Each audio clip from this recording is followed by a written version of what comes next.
Hey everybody, I am Brett, and today we are talking about your new playlist. No, we're not going to be running through your top Spotify playlist for the year, even though I actually would love to know what is on yours, but it's about tapping into the superpower of a God-honoring mindset and choosing wisdom when it comes to your thoughts every day. I don't know about you, but I definitely need a little help with that from time to time, especially when it comes to things that I'm afraid of. So what we're afraid of tends to change as we get older. There are probably things that you're afraid of now that you weren't afraid of when you were a kid. When I was your age, I kept a clothes calendar. I would literally take a calendar and write down what I wore every single day to know when I wore what. Because I was scared to death of wearing the same thing twice within 2 weeks, as if anybody else was really even gonna notice or would have cared. And fast forward to now, I pretty much wear a solid colored t-shirt every single day. So not really a fear anymore. And there are probably fears that you had as a kid that you don't have now. For me, as a kid, it was clowns. Yeah. Maybe it had something to do with my parents dressing me up as a clown as a child. And it scarred me for life. Mom and Dad, what have you done?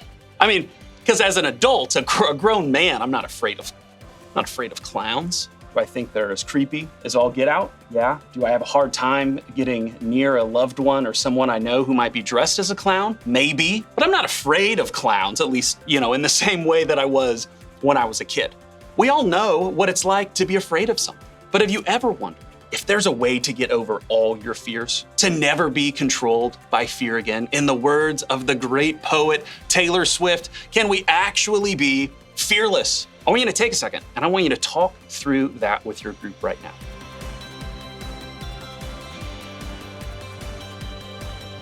Unfortunately, I'm not so sure that fear is something that we can just totally get rid of. Like I said, your fears are probably not the same now as they were when you were a kid, but that doesn't mean that fear is just gone altogether. For most of us, those fears get replaced with new and sometimes even bigger fears as we grow up. These fears come in all sorts of different forms, like worrying about passing your unit test in math, or your parents who lost their job, or being left out of your friends group. So many people pretend to be fearless, like their fear is not that big of a deal, but I think we all know that's just an act. We might be really good at pretending sometimes to be fearless, but the reality is none of us can actually escape fear. The more we try, the harder it gets to escape it. You can ignore it for a while and maybe even attempt to just push through it, but eventually fear shows back up. And just like that, it's all you think about, it's all you hear, it's all you feel. And so in this series, we've been talking about the playlists as the things that we're regularly telling ourselves in our minds, the things that we tend to overthink. Fear has a way of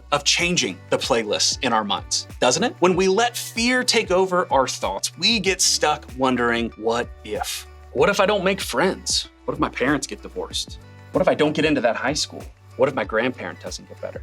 What if no one asks me to the dance? What can be tough about this is that it's okay to ask those questions. And sometimes even asking what if can be helpful. Sometimes what if helps us avoid or be careful around things that could hurt us. I've made all sorts of bad decisions in my life that probably could have been avoided if I just stopped and I asked, what if? So it's not always a bad thing to ask what if, but sometimes we get stuck. The problem comes when we let fear take over, when it determines our actions, thoughts, our lives, when it holds us back from trying new things, discovering good things. That's when we need to figure out how to create new playlists. One of the best things about the Bible is that it gives us examples of real people who had real experiences and real feelings just like us. Some of Jesus's closest followers actually experienced something with him that taught them a lot about how to deal with fear. And I think that it can do the same for us. During his last 3 years, Jesus spent most of his time with a group of 12 close friends. And because they spent so much time with Jesus, they saw him do some pretty amazing things like healing sick people,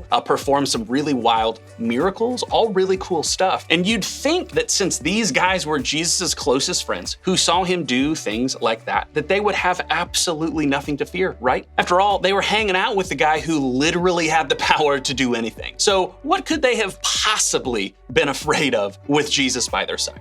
Well, one night when they were traveling in a boat with Jesus and a huge storm rolls in, the waves were so high they were literally sweeping over the boat. Can you even imagine in the middle of this insane storm on a tiny boat? These guys did exactly what I think I would have done. They looked for Jesus, the guy that they knew could literally do anything. Surely he's gonna help calm their fears, right? Well, here's what happened. Suddenly, a furious storm came upon the lake, so that the waves swept over the boat, but Jesus was sleeping. The disciples went and woke him, saying, "Lord, save us, we're going to drown." What was Jesus doing? He was taking a nap? Obviously, the disciples were afraid. They were in the middle of the water, riding out a major storm, and the one person who could actually help them was snoozing while they were afraid for their lives. When they finally woke Jesus up, they probably thought he was gonna save them and be like, "Whew, really glad you guys woke me up. That was some bad news out there." Spoiler alert, he does save them. But first, he had something to say. Take a look. He replied, "You of little faith, why are you so afraid?" Then he got up and rebuked the winds and the waves,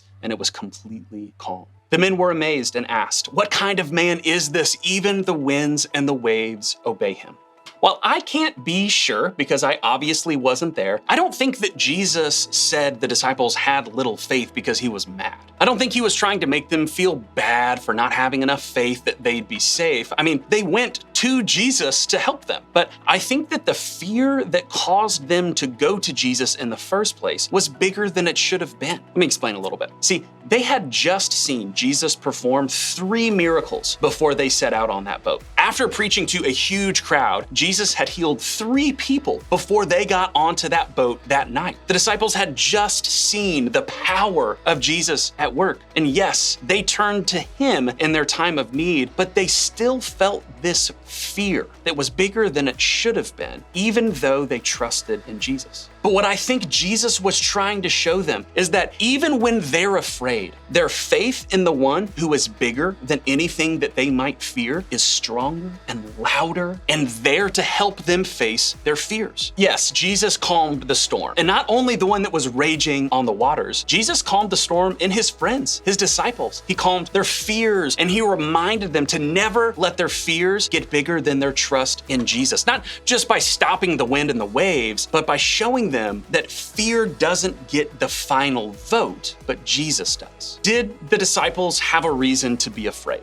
Well, yeah, they were on a little boat in the middle of a huge storm. That's scary. But Jesus wanted them to know that their fear didn't have to be the only thing that they felt. It didn't have to be the only voice they listened to in the water. It didn't have to be the only song on their playlist. Jesus's voice and presence could play louder. With Jesus, we can turn the volume down on fear. You control the volume on fear. Now, we may not be facing a storm at sea, but we've all experienced fear. We've all felt afraid or alone, out of control, just like the disciples did on the boat. But in the same way that Jesus was with them, he's with us. So we can trust in him in the middle of a storm, in the middle of a different circumstance in our life, or in the midst of uncertainty. We can turn to his presence and his power when we're afraid. And when we do, we control the volume on fear. Will we still have reasons to be afraid in life? Yes, of course we will. That's just a part of life. I'm not saying that following Jesus means that you're never gonna fear again, but I am saying that he can help you walk through your fear. He can help you turn the volume down on fear every single day because he loves you and he doesn't want the kind of life for you that is focused on fear. I want you to think of it this way. We all know the volume buttons, right? On like a TV remote or tablet or a phone, and we can make things louder, we can make things quieter, we can mute things if we want to, all right? We might feel the same way when we're afraid, that we just wanna mute the fear, to turn it off. But remember, sometimes fear is helpful. It can keep us alert or safe. If we just hit mute and we never felt fear, we'd likely end up in some situations that might be harmful for us. To be honest, that's how I got that big scar on my knee. Instead, we've got to think about fear like a volume scale. A volume scale doesn't mute it completely, but it turns the volume up or it turns the volume down on fear. When we turn the volume down on fear, we're simply not giving it the loudest voice. When fear takes over your thoughts like an annoying song that gets stuck on repeat, you can turn the volume down on that fear. Yes, hard things are gonna show up. Yes, things will happen that are scary. Yes, fear creeps in and it hangs out. You might not be able to turn it off, but you can turn it down. You control the volume on fear. One way to do that is to focus on what's true. Instead of letting your mind wander into a million what ifs, you can focus on what is and shift your attention from fear in your circumstances to trust in Jesus. You can focus on the truth that we find in Scripture that reminds us of the God who is with us and for us whenever we experience fear.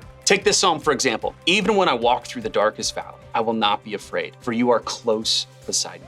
Focus on that just for a second. When we walk through dark times, we don't have to be afraid because God is with us. I don't know about you, but if I find myself feeling afraid, this is a truth that I want to remember. And my challenge to you this week is to memorize this verse. Let it be a place where you start every day when it comes to facing your fears. Maybe you need a little help talking about or even identifying what it is that you're afraid of. Maybe the volume on your fear is really loud and you need someone to encourage you to just trust in Jesus in the middle of it. Well, the good news is that's exactly what your group leaders, your parents, your guardians are there for, to help you walk through the circumstances or situations that might be causing you to fear. These adults care about you, and they are here to remind you that even if your circumstances don't change, you can walk through them with confidence and faith in Jesus, who's in control of all of it. So I want you to remember, you control the volume on fear.